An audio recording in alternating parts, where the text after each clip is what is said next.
A nice visit from Marlies. Drink eerst even wat, dat is Ja. Ja. Yeah. A nice visit from Marlies. We talked to each other once before in Dutch Yes. at the Science and Nonduality conference. It's been about 5 years ago or something, or more. I think even longer. Yeah. I think 6, 7, Yeah. something like that. Yeah. You've been to the Adyashanti retreat this week. Yes. How was it? Terrible. No. That was fantastic. Yeah, it's just so moving to just to be with a master. For me, he's a master. And to sit together with 250 other people. Mm-hmm. Just all having together the same commitment. And all want to be free.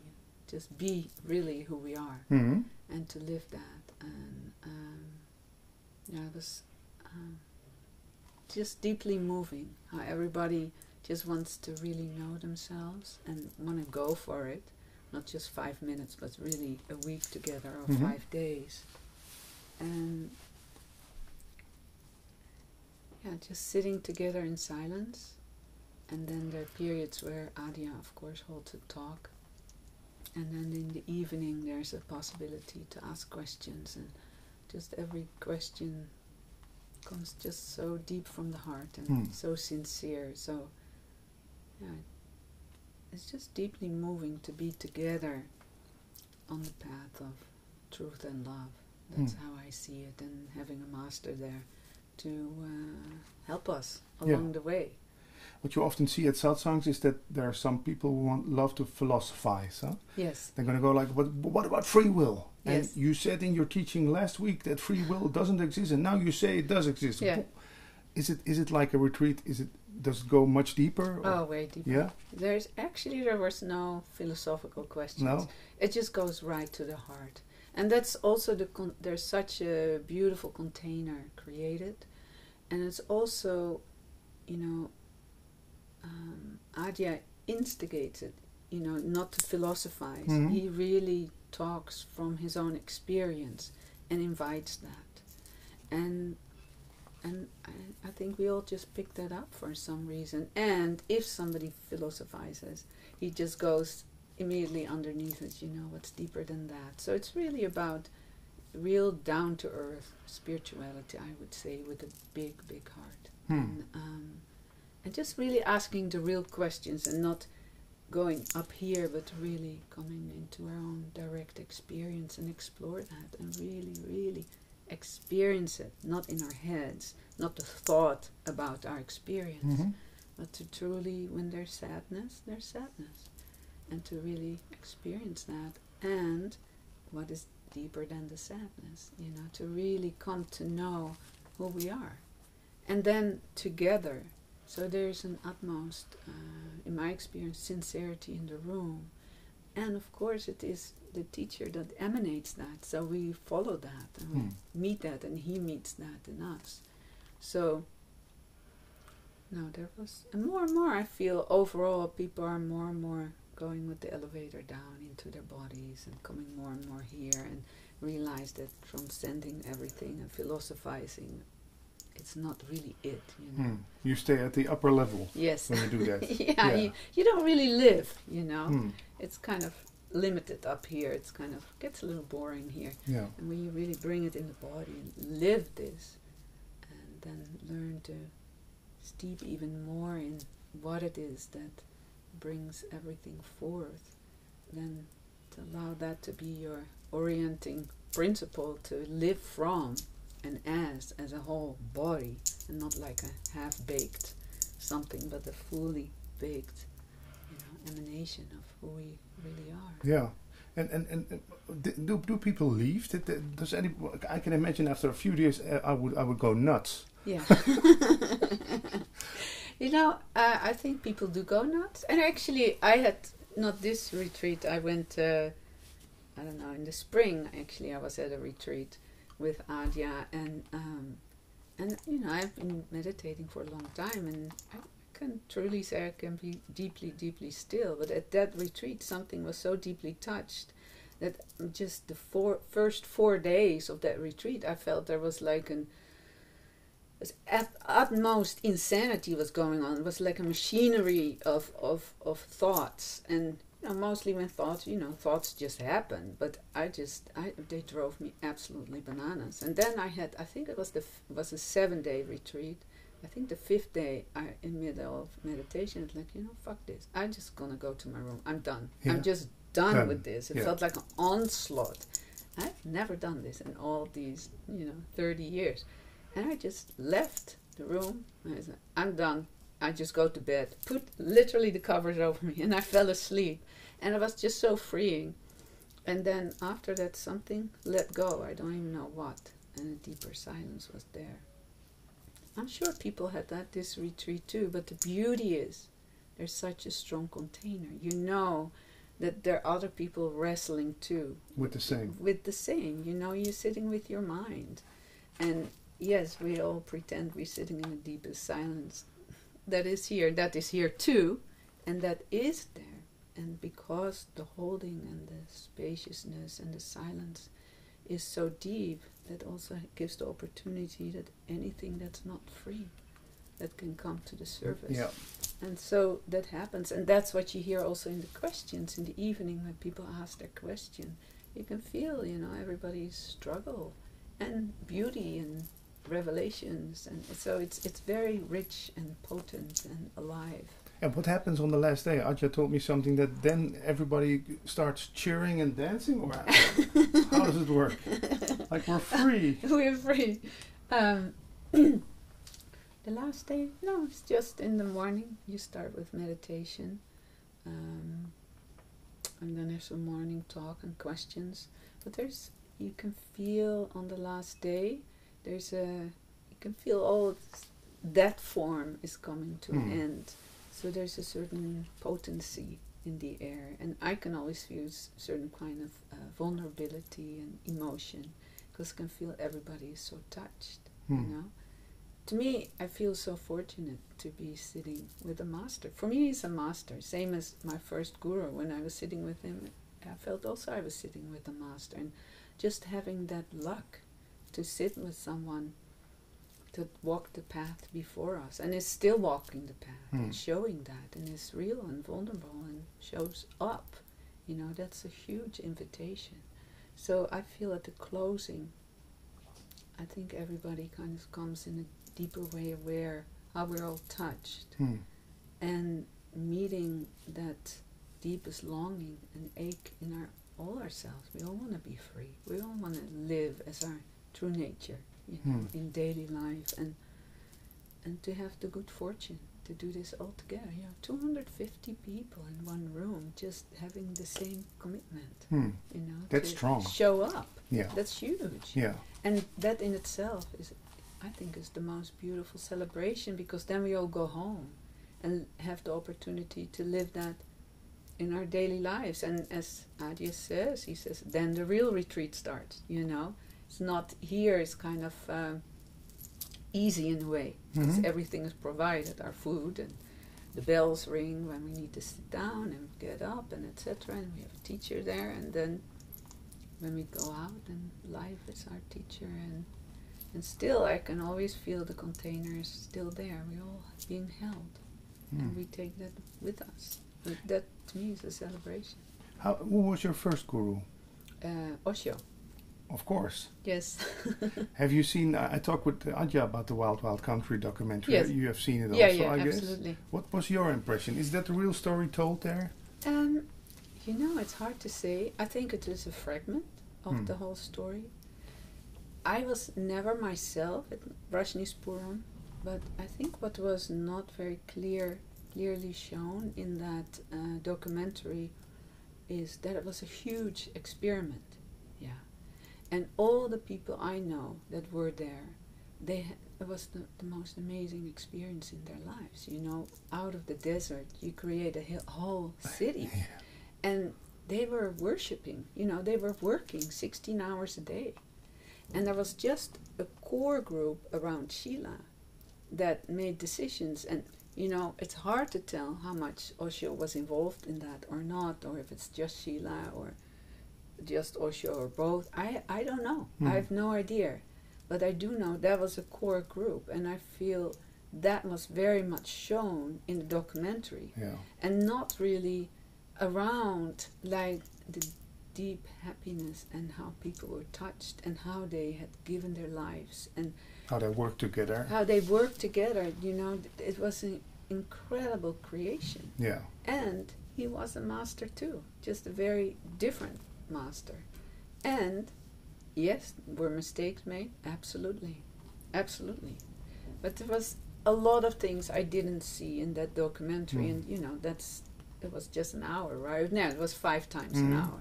So But sensation, Yeah. all the things that went wrong, Yeah. all the Yeah. terrible Yeah. stuff. Yeah. Yeah. Yeah. So yeah, it was just a little piece was shown, and a lot was left out. A lot of goodness I felt was left out, and how people were touched, and so. And I don't know the truth, what happened truly behind the scenes, and what was really going on between Osho and Sheila. I have no idea. No. And not kosher things happened there. That's also how it is. I just only know that for me, it was the best thing that ever happened to me to be with him, because he was my first guru. You know, for me it was, I was looking, as I called it, for it. That's how I called it, het in Dutch. And I knew when I would find it that I knew that was it, but I didn't know what it was. And I remember the first time I went to India, I just came with him when he was still in Rajneeshpuram, but I met him in person when he was just back in India. That was 86, end of 86, beginning of 87. And then the group was very small because a lot of people had left, of course, and hadn't come to India yet. I remember the moment I sat down, I was like, boom. It was just the deepest silence I ever experienced, and I was like, this is it. And just, you know, I was totally devoted to him.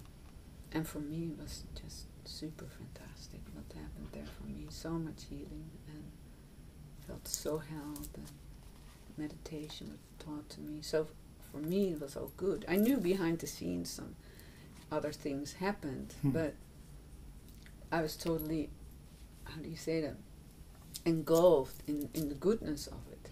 And does that matter?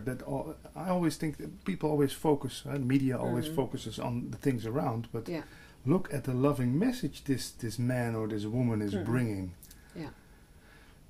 Would someone who is in jail for life, who committed a murder, he could also transmit this, right? It happened, yeah. Yes.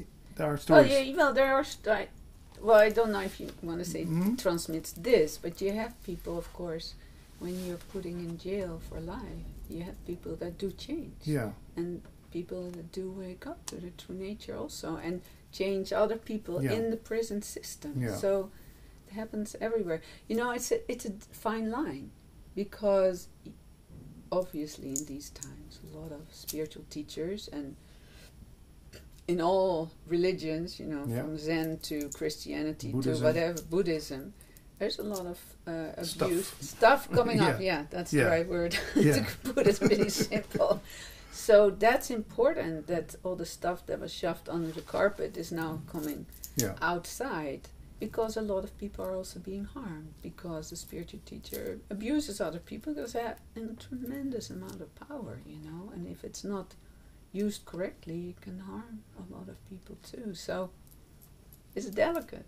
It almost seems like Maya, the dream power, they tell me, that it wants you to look at all the mistakes that are going on with you or the other master, and that you forget about. But it's not about the mistakes. It's about looking past the mistakes.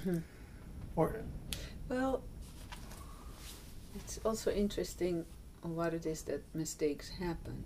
You know, if you can, now let's say it differently. You know, number one is to really know who we are. You know, to really find out, who am I? What is true nature? You know, you can read about it. That's a good knowing to intellect, you know, but to actually have the experience, that's a whole other ballgame. So to really wake up to our true nature, that's the number one thing. If you're in my book, the real spiritual teacher, that's what you help people with, or at least emanate what I am, or for instance, for me, Adi is my teacher, that's what he emanates for me. And anything that's not free will come to the surface, and then how do I deal with that? So if you're a spiritual teacher or so-called seeker or whatever, we all have stuff. We all are humans, and we all make mistakes. If we're not willing to look at it, then shit happens. So to put it really simple, and the tricky thing of being a so-called spiritual teacher is that you can feel so, it's very powerful. It's a huge responsibility to have that, to take that on. And I don't think I would ever do this if I wouldn't have been asked. I was asked. By Adya. Yeah. I was asked by Adya to teach. Yeah. And in the beginning I had ask somebody else. This, not for me. Not for me, and I'm not. Enlightenment hasn't even happened here. What's the point? I don't get this. And then we had conversations about it, and then he said, Marlies, it's more important to be in integrity than to be enlightened. And then I said, okay, I can do that. And I think sometimes people, or many times, people are not fully baked. Baked, fully enlightened, so to speak, fully realized, let me call it that. They're not fully realized, but they pretend. And from that, a lot of painful things can happen, a lot of harm can happen. And because there is an awakeness, doesn't mean the person is fully realized. So when you're on a stage in front of people, people give so easily their power away, like, oh, you're the teacher, so you know it all. It's like, actually, I don't know it all. Tell me what to do. Yes, tell me what to do, and I give you my life, blah, blah, blah. And there's an absolute sincerity in that, too. So it is an incredible responsibility as a teacher to stay as pure and sincere and integrity as you can be.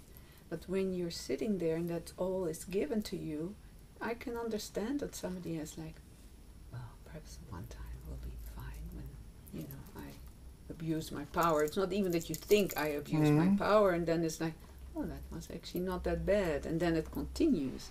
And then it's hard to call yourself back. But it has a lot of power to have wakefulness and misuse that. Yeah. Hear a lot of stories about the gurus. We wouldn't name any names, but about every guru there's a story going on that he mistreats women or uses his power. Some people tell me, okay, but that's the task of the disciple, to recognize that and follow his guts feeling and stay away from that guru. Is there any worth in that false guru-ness? Yes. Well, that's the responsibility as a teacher, to know that when people come, that they tend to want to give their power away, because that's how we trained in school. Also, do what the teacher tells you at home, do what the parents tell you, what your parents tell you. Even if it's nonsense, you still need to do it. So in a way, your own sense of worth, your own sense of attunement is constantly slapped. No, you're wrong, you're wrong. But I know it's right. No. So then easily people give themselves away.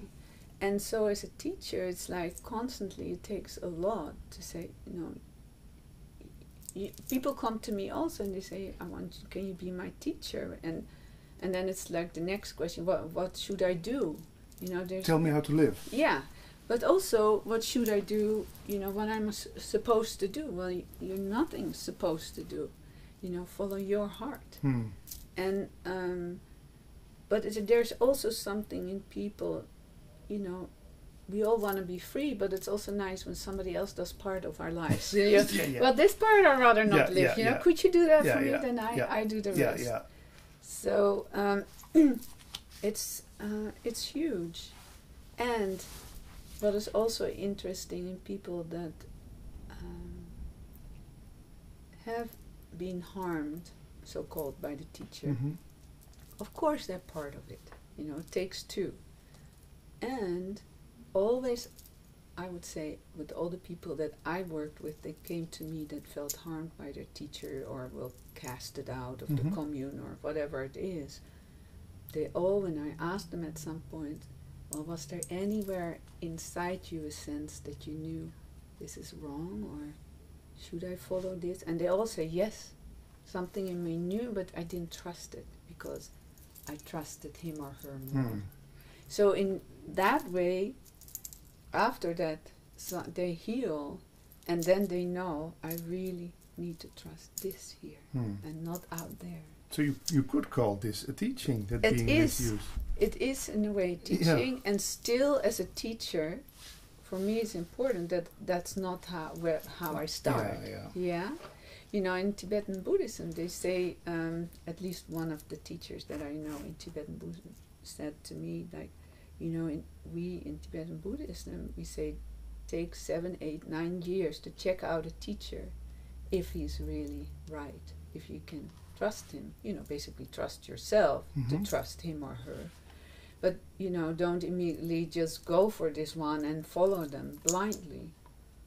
And yeah, for some reason within spirituality that happens, you know, it's seen as a god, you know, it's very patriarchal. It's like the teacher somewhere up there and then a long time nothing, and then we are there, the people. And obviously that's changing now too, with everything coming to the surface. Yeah, you know. and with Ajahn, you didn't experience that. I did. It was really equal. Yeah. Really, someone sitting on a pedestal and you were sitting on your knees, devoting him all day. No. That feels good. Yes. Yeah. That's natural. Yeah. Yeah. For people who think, why are you guys talking English? You are both Dutch. Why don't you just talk in Dutch? We did an interview in Dutch a couple of years ago, and you live in America. Yes, I do. Still in Santa Cruz? Still in Santa Cruz, yeah. There you also give satsang? Yes, I do. Yeah, in Santa Cruz, in English, yes. Yeah, nobody would come if I would speak in Dutch. Maybe some. No, in English, and also a lot in Oregon. So I travel, especially in California and in Oregon. The place where... Yeah, where Rajneeshpuram was. Yeah. Is there still anything to be found there? Maybe a little sign that once there was an enlightened city here? You know, I don't know, actually. No. I don't know. No. Do you happen to have a tissue? Or perhaps I have. Yeah. Do you get a little cold? No. I did some preparation. Yes. Tell me. You said something about honoring the experience. Yes. Isn't that what we're always doing? Or do we reject experiences all the time? Somewhere in between, I would say. So we are taught not to experience our experience. You know, even when we're small and you go to your parents and say, well, I feel this, or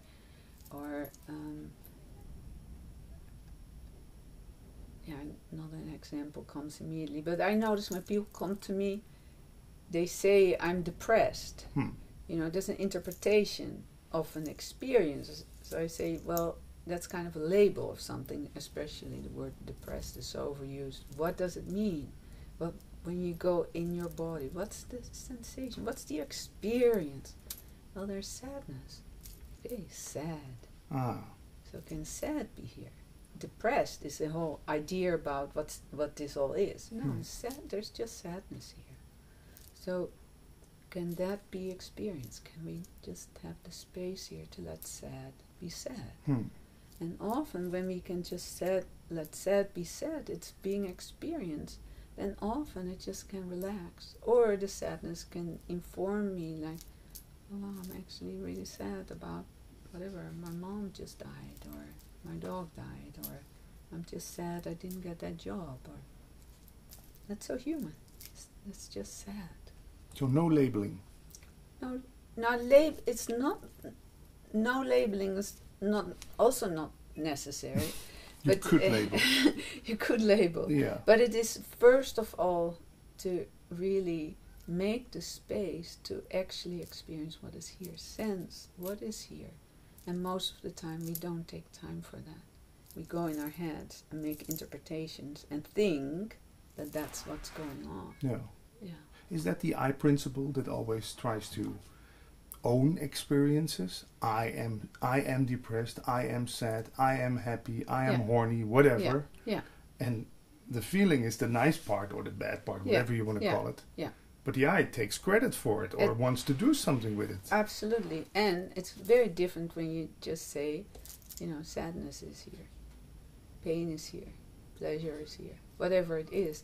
Then it's much easier also to experience it, to let it be experienced, to feel it. And yes, we often own that, like I experienced this, I that, I this, that and the other. And I mean, there's nothing wrong with that. It's just part of being a human being. But there's something about wholeheartedly, I think that's one of the beauties also of meditation. Often meditation, people think we need to go get somewhere. Well, actually, you need to get here, basically. But it's really about, can I make just the most amazing spaciousness, space, to just be, to be here with or as whatever is here. So pain is pain, pleasure is pleasure. And then deeper, what's underneath that? What's deeper than that? And then you go more and more into, well, who is actually sitting here? What's sitting here? Is that a body? What is that is sitting here?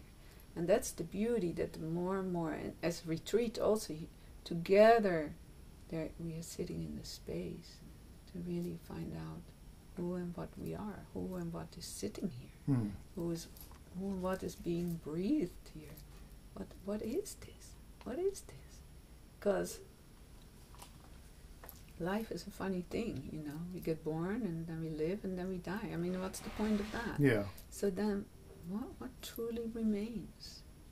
And that's the beauty of meditation, and that's the beauty of experiencing our experience, because when that's truly met, then always the underlying space is being revealed, and then we can rest in that and truly stop and relax into our true nature, and that what we are. That's what's resting here, this wondrous emptiness, or whatever you want to call it. Feels great. It is great. Yeah. It's interesting because it's in one way the most obvious thing that's here. Yeah. And it's the most overlooked thing also. Yeah. When you look in the world, most of us, we forget about it. I had someone on this couch a couple of weeks ago who said it's all because of language. He says, because of language, we've come into the world of things. We've gone to the world of labeling, of calling you a woman, I'm a man, you're young, I'm old, he's huge, he's fat. And is that why a silent retreat works so good? Because you don't use that much words during those 8 days. Yeah. Did you get out of the world of concepts? No, you don't. Of course, first you don't get out of the world of concepts. Actually, first it gets actually magnified. Okay. Because it's kind of like the television has been on and I wasn't aware the television was on. So when you sit in meditation, often people think, okay, then, first we become aware how much our minds is busy, and our bodies and our ideas and concepts and the whole thing. That's the beauty also. It's just really seeing, oh wow, what am I, where do I put my attention? What do I give my time? And first that is concepts. But that's just the first step. And then, okay, what else is here? Oh, actually, there is a body here, so what's my experience? Oh, actually, there's some sensations here, some discomfort, some pain. Can that be here? And then that's experience. And then you can go deeper and go, who is actually, what I said before, who is actually sitting here? So it's a doorway in.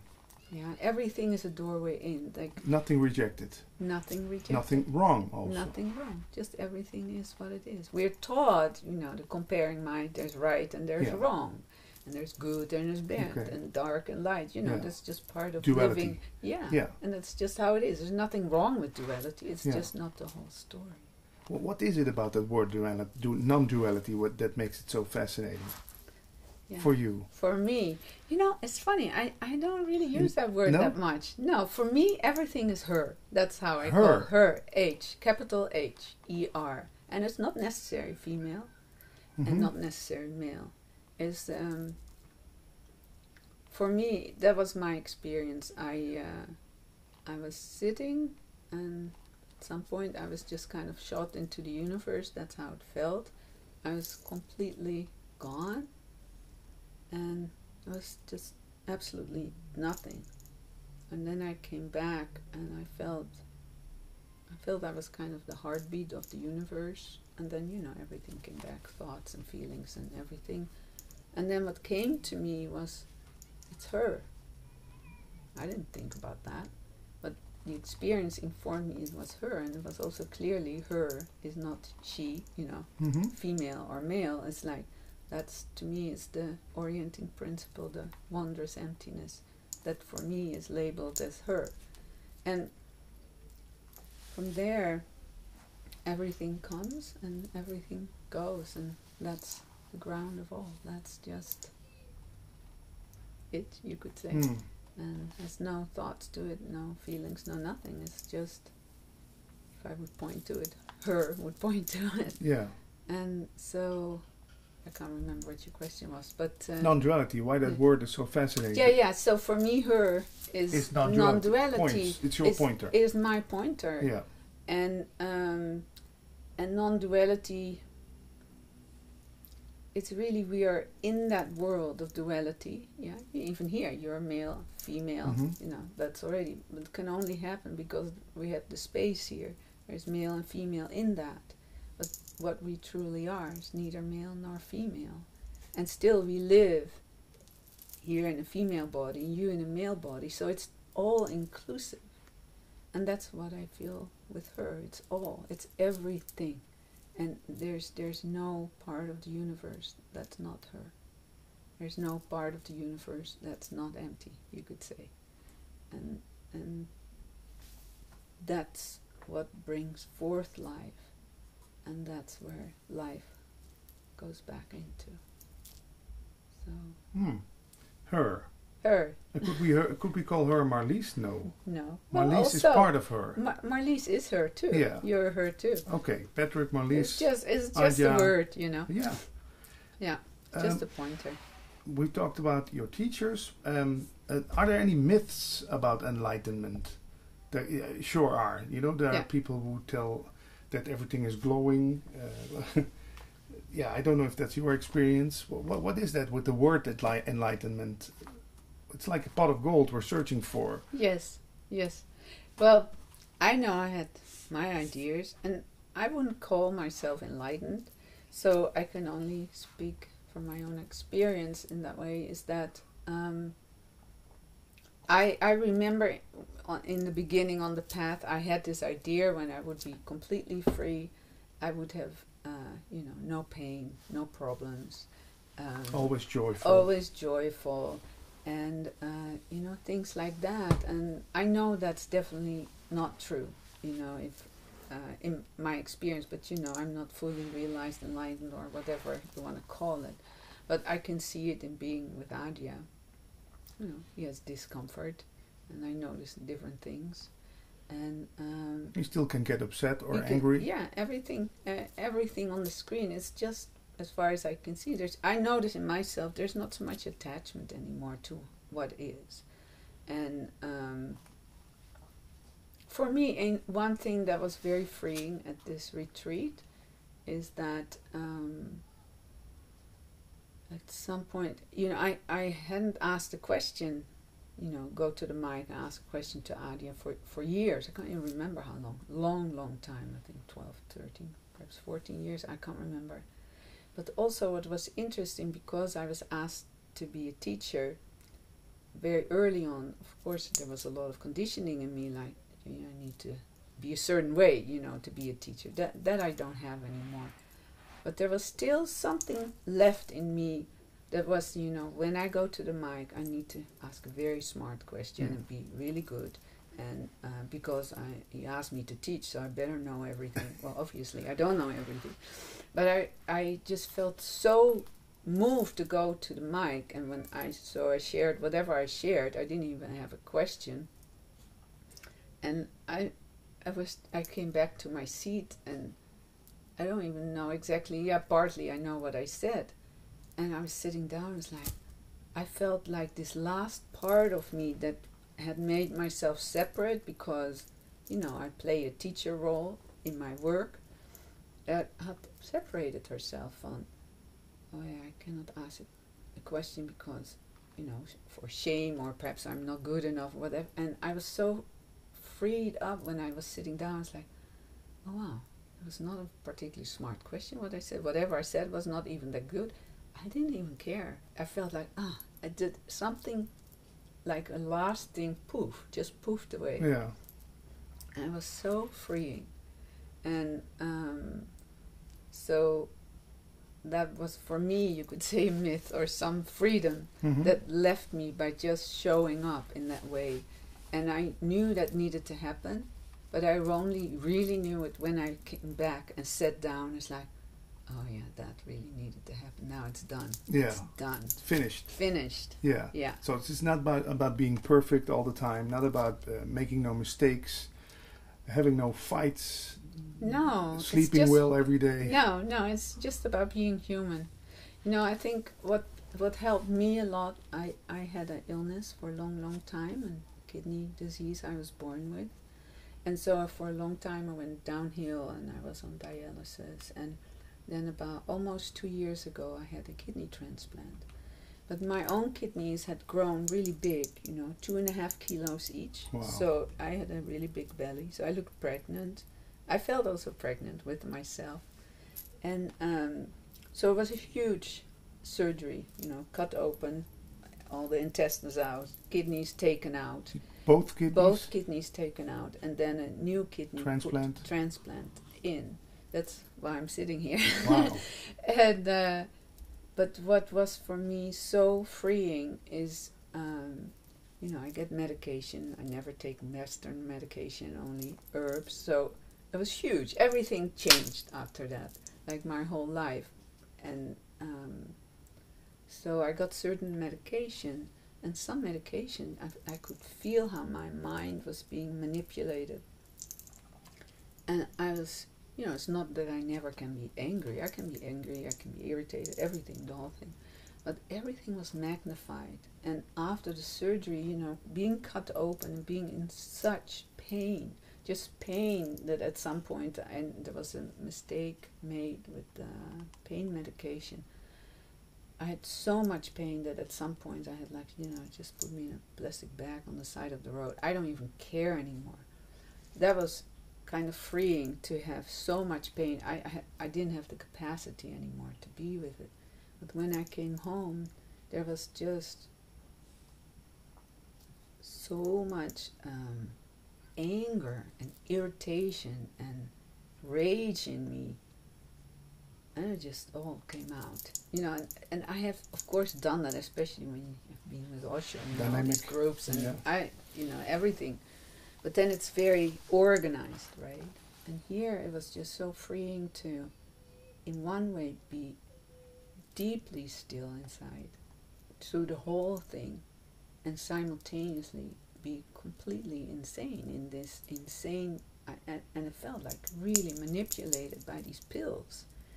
And to just let it out, and that gave me such gift to realize, like, no matter how free I am, there's still this human that is not particularly in control of everything. Yeah. There is a total, just so much compassion and kindness came out of that for myself, but also for everybody else. When you go through such challenges, it just, opens you up in a way, as we all have our experiences. It really opened me deeply in a way that I deeply can understand the Dalai Lama when he says my religion is kindness. Because it just only takes kindness, and kindness equals to the deepest presence you can have for oneself and for everybody else. And that was really, really beautiful to receive that gift. First, the gift of a kidney. Do you know who gave it to you? Yeah, a woman in her 30s. I had somebody give me a kidney, but we didn't match. She's kind of like an adopted daughter, and she wanted to give. Well, actually, 5 people offered a kidney to me. It was amazing, and I hadn't even asked. I was not there yet, and just within a week, I had done a prayer. Please show me the next step. I didn't think about transplantation because I still had the sense I was going to heal naturally. And within a week, 4 people then offered a kidney. What's happening here? I was like, okay, Marlies, do you get the message? So she offered, but we didn't match. And they have this system that a lot of people want to offer a kidney and they don't match. So then they make a chain. So on the day that I had my surgery, 18 people had surgeries, 9 people were giving a kidney, and 9 people were receiving a kidney, and I was one of them. Yeah, it's a great gift. It's life. You know? Have you met?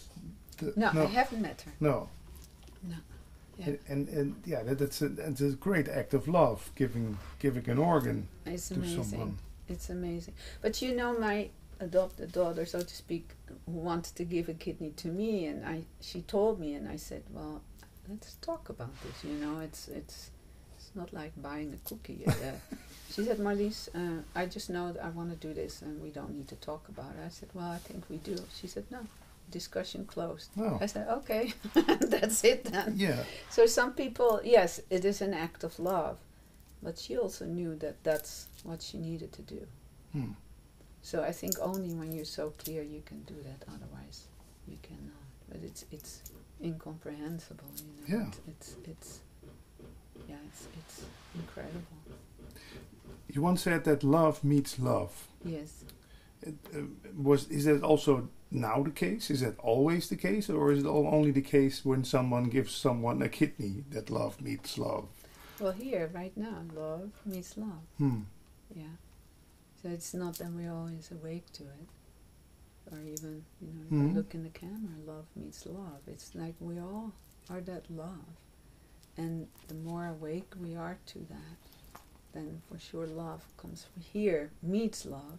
Say, for instance, when you go somewhere to, I don't know, to a store, and you pay your money, and I know love meets love, but I know that they know that love meets love, but they're not always aware of it. Yeah.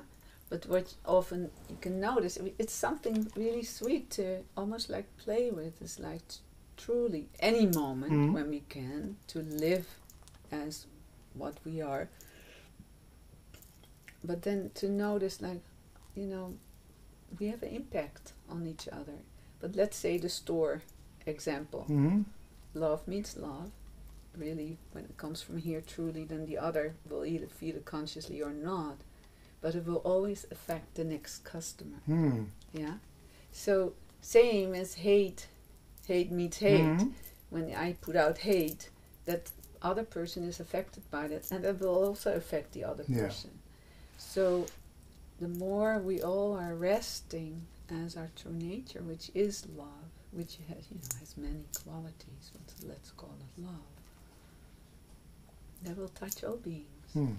And to me, that's the biggest revolution we can have. This, you know, sometimes people come to me, you know, I want to do something in the world, or it's so messed up in the world, and yes, but you know, we have our own messed upness too. But when we take time to really sit and be that love, wake up to that love, that touches all beings, even on your cushion, and then when you get up, you know, that touches. That goes everywhere. It's not about giving. You think an act of love is only love meets love. That I know that you're thirsty now. I give you a glass of water. I'm being lovely. I'm giving you Yes. a loving thing. Yeah. It's not about that, or is it not only about that? Giving, receiving, giving, receiving, giving. Well, to me, it is. You hear often in spirituality about service. Mm-hmm. Yeah. To me, as I call it, her. Right? Yeah. Her, within and without, everywhere. To me, my life is in service of her. So when I give myself to her, which means you can call it love or her, that's what I'm doing here right now. Just speaking. It's the moment I give to her, the moment I get back also. And it's not that I give to get back, but I mean there's instantaneously a sweetness. When I know that I am that, then that's what I emanate, even when I forget about it. Yeah, and that comes back naturally.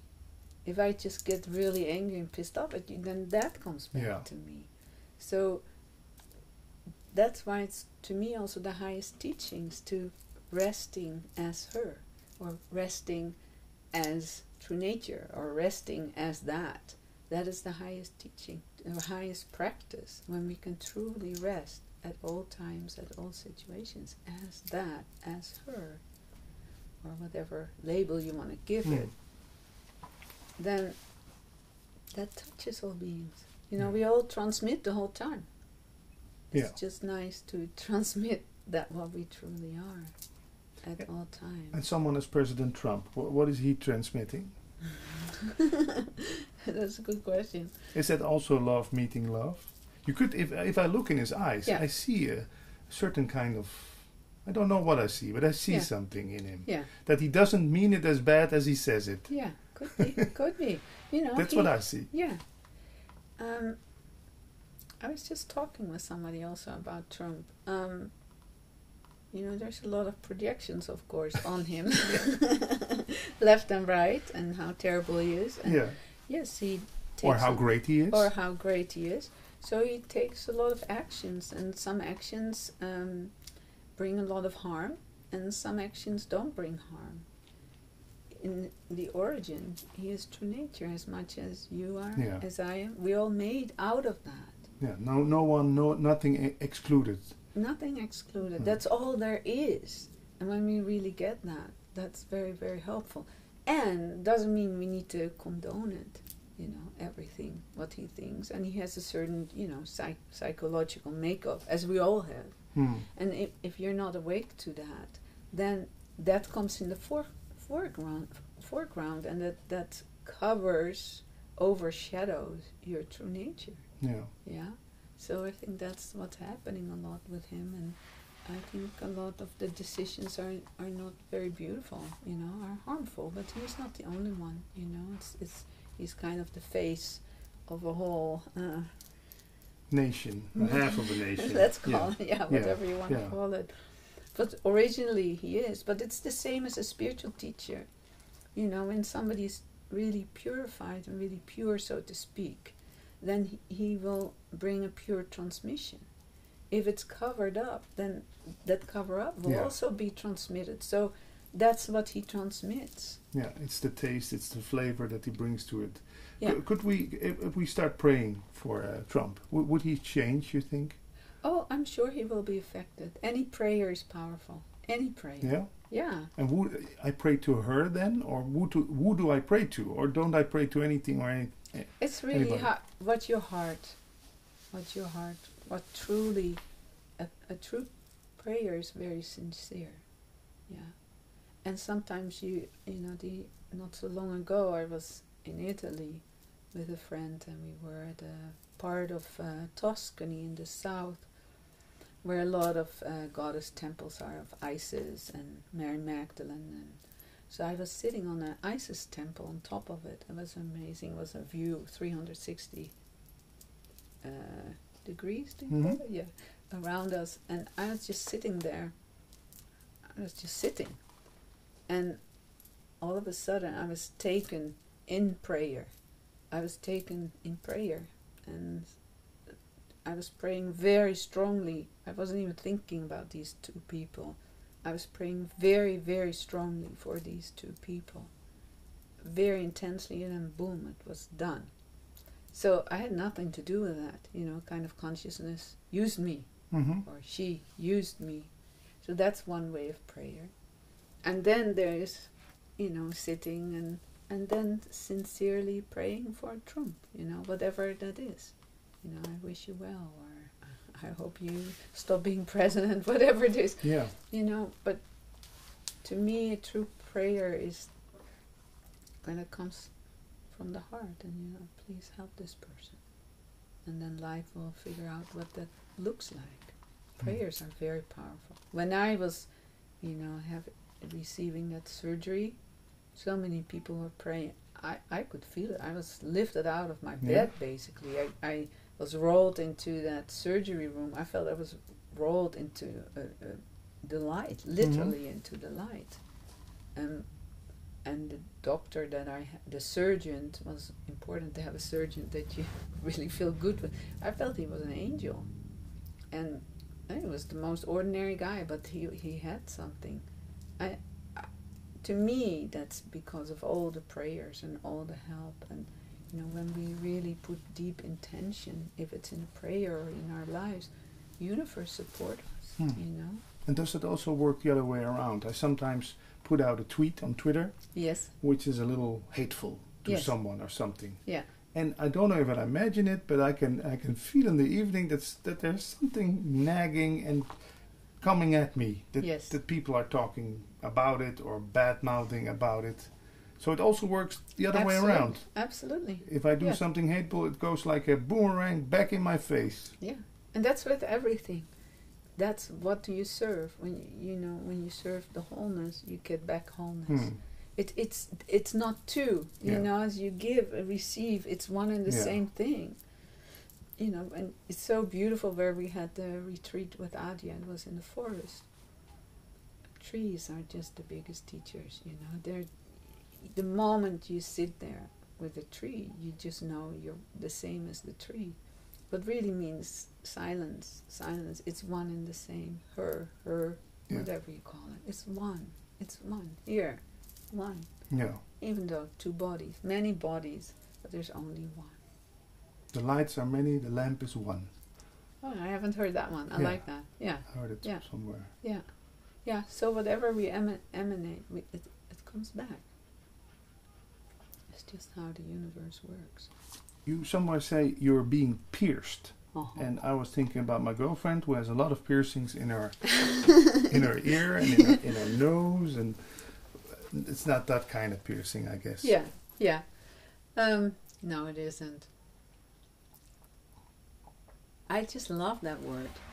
I was trained as a Hakomi therapist, and I remember one of the teachers used that word, being pierced, being pierced in the heart, and it literally pierced me in the heart. It's like, to me, it's so direct. It cannot be more direct, and I feel when I was with Osho the first time, and I sat down, and the silence, I was just pierced by silence. I remember that, just so. And that still happens every day. Yeah. Is it like Cupido with his arrow and he shoots? Yeah. Poof. Yeah. That's what the image would be. Yeah. Yeah. In Dutch we say doorboord. Yeah. This pierce is just fully taken. There's just no way out. It's you just absorb it. Totally, being absorbed is completely being absorbed. And to me that is being pierced by the silence, being pierced by this deep love, being pierced by life. Like when we hear, I feel being pierced by you, and perhaps it's not. We're changing my website, and we have that word on my website, being pierced, about something by the silence, I think I say.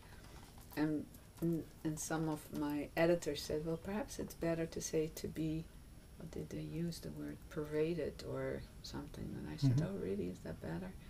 Also as a foreigner, I have another felt sense with a certain word that I think, that's how it feels, and they said, no, you better use that word. you know?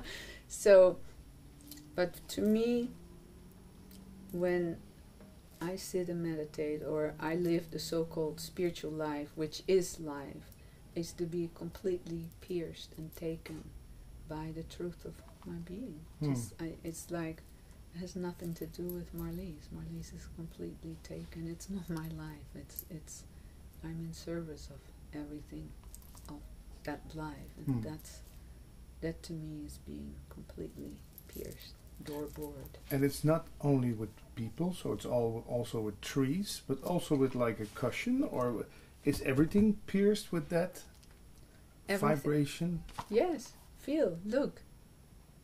I mean, perhaps in some things you can feel it more, but when you, even like a glass, these glasses, owls on it. Yeah. Just when you take the glass and look and feel, it's wonderful to, at least I enjoy it, to feel objects and to really sense them, and you can feel like it's all the same. It just is. I can know it as a knowing that everything is made out of the same. Is that love? Is that, I don't know, I have it a lot with materials, with clothes. I love the touch, the touch, the feeling.